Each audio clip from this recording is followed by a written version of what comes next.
ये सैकड़ों किलोमीटर से आए हुए लोग धूप की शिद्दत में खड़े हैं, तो इनकी मौजूदगी को सलाम। मुझे पता है नया पाने की चाहत में पुराना छूट जाता है, नया पाने की चाहत में पुराना छूट जाता है। तुझे अपनाऊं तो मुझसे जमाना रूठ जाता है। मोहब्बत पढ़ने लिखने में बहुत आसान है, लेकिन मोहब्बत को निभाने में पसीना छूट जाता है। इमारत शरिया के एक बुलावे पर पूरे बिहार, पूरे बंगाल, पूरे उड़ीसा, पूरे झारखंड के कोने कोने से आए हुए अपने हमउम्र साथियों को, अपने बुजुर्गों को सलाम करता हूं। अगली थोड़ी देर आपसे मुखातिब रहना चाहता हूं। दिल्ली में बैठी हुई सरकार एक बिल लेकर के आई है, वक्फ अमेंडमेंट एक्ट। हम ही को कातिल कहेगी दुनिया, हमारा ही कत्लेआम होगा। हम ही को कातिल कहेगी दुनिया, हमारा ही कत्लेआम होगा। हम ही कुएं खोदते फिरेंगे, हम ही पे पानी हराम होगा। हमारे आबाओ अजदाद की दान की हुई जमीनें दिल्ली में बैठी हुई सरकार दिल्ली का हाकिम लूट करके अपने धन्ना से दोस्तों को देना चाहता है। इसलिए यह बिल लेकर के आया गया है। पूरे मुल्क में इस बिल के खिलाफ एहतजाज हो रहा है। देश की पार्लियामेंट में आपने देखा, हम सारे लोगों ने इस बिल के खिलाफ लगातार लड़ाई लड़ी, लेकिन नंबर उनके पास है, इसलिए यह बिल पास हो गया। अब लड़ाई सड़कों पर लड़नी है। देश की माननीय उच्चतम न्यायालय में, सुप्रीम कोर्ट में यह मुकदमा ऑलरेडी पेंडिंग है और मुझे पूरा यकीन है कि हमारे देश की सुप्रीम कोर्ट इंसाफ जरूर करेगी। महान बादशाह सिकंदर ने जब यूनान फतेह किया तो जीत का जश्न मनाने के लिए वो शहर की सड़कों पर निकला, तो उसने देखा कि पूरा शहर जश्न मना रहा है, लेकिन एक फकीर इंसान सड़क के किनारे बेसुध होकर के सो रहा है। सिकंदर को गुस्सा आया। सिकंदर अपने घोड़े से उतरा और उस सोते हुए फकीर के पास पहुंच करके गुस्से में उसे जोर की एक लात मारी और लात मार के कहा कि क्यों रे फकीर, मैंने शहर जीत लिया, शहर जश्न मना रहा है और तू सो रहा है। तो उस फकीर ने उन्नीदी आंखों से सिकंदर की तरफ देखा और देख करके कहा कि शहर फतेह करना बादशाहों का काम है, लेकिन लात मारना गधे का काम है। पिछले 11 साल में इस सरकार ने आवाम को सिर्फ और सिर्फ लात मारने का काम किया और अब ये बिल लेकर के आए हैं और उन्हें लगता है कि आप खामोशी के साथ उनके हर जुल्म और सितम को बर्दाश्त कर लेंगे।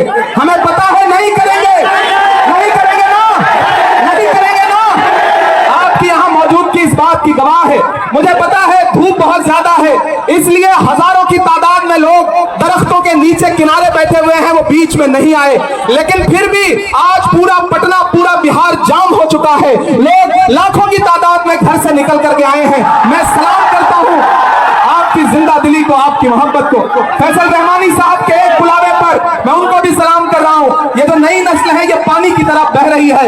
मैं इस नई नस्ल के बहने को भी सलाम करता हूं। बहुत तकरीर नहीं करनी है, बस इतना कहना है कि नहीं, ऐसा नहीं होगा, कभी ऐसा नहीं होगा, कभी ईमान का कुरान का सौदा नहीं होगा। बिहार वालों बताना, दिल्ली तक अपनी आवाज पहुंचाना कि नहीं, ऐसा नहीं होगा, कभी ऐसा नहीं होगा, कभी ईमान का कुरान का सौदा नहीं होगा। हमें तुम कत्ल कर दो शौक से मंजूर है, लेकिन शरीयत पे किसी मुद्दे पे समझौता नहीं होगा। एक आखिरी बात आपसे कह रहा हूं साथियों, आप एक चीज ध्यान में बिठा के रखना कि अगर यह बिल लोकसभा में आया और इसकी हिमायत में अगर 250 से ज्यादा वोट पड़े, 288 वोट पड़े, तो इस बिल की मुखालफत में लोकसभा में 232 वोट पड़े। लोकसभा में मुसलमान सांसद सिर्फ 24 है, तो 200 से ज्यादा इस देश के हिंदू भाई, दलित भाई, सिख भाई, ईसाई भाई जो मेंबर ऑफ पार्लियामेंट हैं, वो लोकसभा में रात के 3:30 बजे तक इस बिल के खिलाफ वोट कर रहे थे और आपसे कह रहे थे कि हम आपके साथ खड़े हैं। यह है इस कुल की गंगा जमुनी तहजीब। ये जो लहराता हुआ तिरंगा है, इस तिरंगे में जो आपका रंग है और जो उसके ऊपर अमन का रंग है, भाईचारे का रंग है, उसके ऊपर भी जो रंग है, ये तीनों रंग मिलकर कह रहे हैं कि यह मुल्क नरेंद्र मोदी जी की जागीर नहीं है, यह मुल्क हिंदुस्तान के हर इंसान का है, हर इंसान का है। और हम अपने आबाओ अजदाद की जमीनों को बचाने के लिए, खानकाहों को बचाने के लिए, इबादत गाहों को बचाने के लिए, कब्रिस्तानों को बचाने के लिए जो कुर्बानी जरूरी होगी वो कुर्बानी देंगे। हम सड़कों पर बैठेंगे। मैं सरकार से कहना चाहता हूं कि जमहूरियत अकड़ से नहीं चलती है जिल्ले इलाही, जमहूरियत इस किताब से चलती है।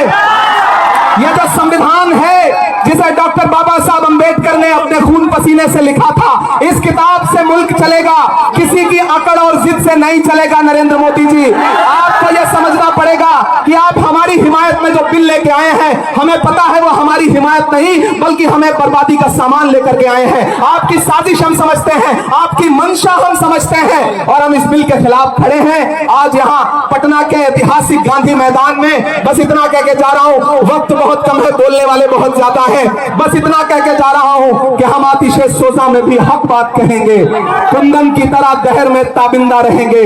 तारीख बताती है कि हर दौरे सितम में हम जिंदा थे, हम जिंदा हैं, हम जिंदा रहेंगे। आवाज दो, आवाज दो, आवाज दो। इधर से सदाएं नहीं आई हैं अभी। आवाज दो, आवाज दो, आवाज दो। और इंकलाब जिंदाबाद, इंकलाब, इंकलाब। बहुत शुक्रिया।